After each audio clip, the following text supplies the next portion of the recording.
That's what Microsoft said this generation about Xbox. They Mhm. said that though they can do as well as they want with Series X and Series S, the issue is they lost the market share with the PS4 era. And Yep. the PS4 era was probably one of the most important eras in gaming for the longest time because of the forward compatibility that will be going forward from now on because of digital libraries. Mhm. People were able, the PS4 did incredibly well compared to the Xbox One. Hmm. Um, and now because of that, and a lot of people already have libraries on the PS4, and now that they're moving over to the PS5, albeit slowly, not 100% like over straight away, but they're more likely to buy a PS5 once there's games that they want because they already have all the games that they own on the PS4 now working on the PS5. Yeah. Yes, Xbox technically has more with the 360 backwards compatibility that the PS4 lacks. Yeah. The PS5 lacks, but PS5 does have a selection of PS2 and PS1 titles, and you kind of have PS3 titles, but only via cloud. But that's because PS3 was a hardware nightmare that nobody wants to work with ever again because it was hell, and nobody likes it. They are starting to get those PS3 games to be native on PS5 slowly, but it's not all of them. But that's true. Like I am committed to my digital library, right? And if Xbox buys Steam and my Steam library is now my Xbox library, I don't know. It just it answers that problem for them. It breaks a couple things too, right? There are Okay. people that prefer playing Age of Empires in their Steam library than they do in their Xbox library because it means different things. All of this seems to be based on this one tweet. Right. Like that's where I track this back to. So, where did that number come from? And like, how is that number high enough? So I mean, I believe there sorry. was an offer before to buy them for Yeah. 8 billion, and they were like, no. Or overall, their market value is related to that. That's where when talking about it, people were saying like PC gamers might overvalue Steam because, like we see with like these epic deals and Square Enix having those timed exclusives, I've just continued to wait because I don't want to have to maintain a digital library on this platform and this other platform, etc. So that in and of itself, like 16 billion though, still seems so small for the footprint of what this would mean for Microsoft. Right. The number of indie devs that this would give them access to that rely on Steam as an ecosystem. I mean, Steam has kind of always been that true kind of third party. It almost feels neutral, right? Like, and something about Epic doesn't. Epic feels like they have their thumb on it. There's something about Steam that feels really neutral versus everybody else that has a platform. And I don't know if the Steam Deck kind of slowly changes that perception, but the fact that they didn't have a platform for so long to go with it has always felt like, hey, we're just here to distribute games. Do your thing. They've tried.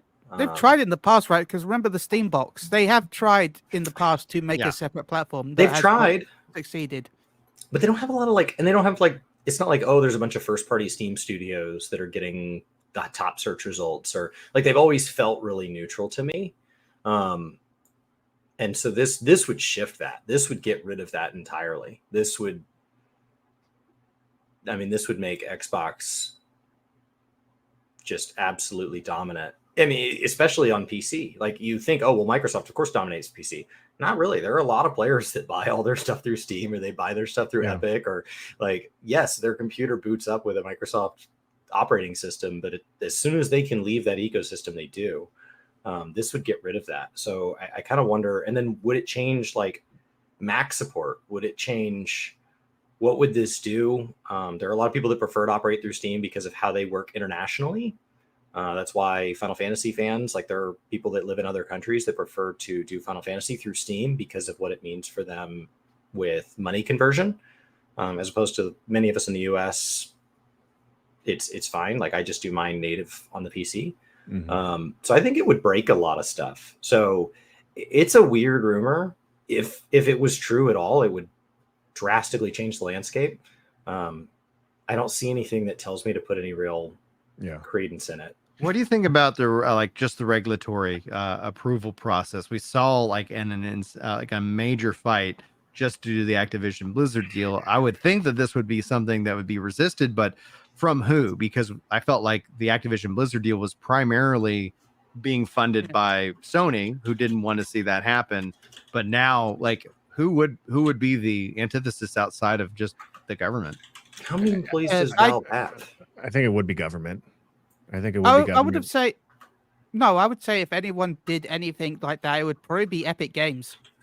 Epic Games would probably be the one that would try and step in and fund something like that if anything like that happened. But I actually feel like they would have less difficulty with this than they would with the Activision deal. And a lot of people think that's weird, but I really do feel like this would go through easy. I'm not saying it would go through easily, but I would think that this might go through easier than the Activision Blizzard deal because they can talk about the fact that Activision Blizzard was already multi-platform, so there was worries that Xbox buy-in would stop those multi-platform games and they would go exclusive. So that was a worry. Call of Duty. The thing with Steam though is if Microsoft did buy Steam, it would mean that some platforms would then go. Some games would then go to platforms that wouldn't have existed before. Yeah, And there is no Would belief. they be buying Steam or would they be buying Valve? They would buy Valve, which would Yeah. involve. So they'd have Counter-Strike as well. So like Yes. they would have the game developer portion. sure. And they'd sure. have, and that's why I was saying, like, if this ended up ever panning out to be true, they need to marry the announcement with, we really wanted Half-Life 3, guys.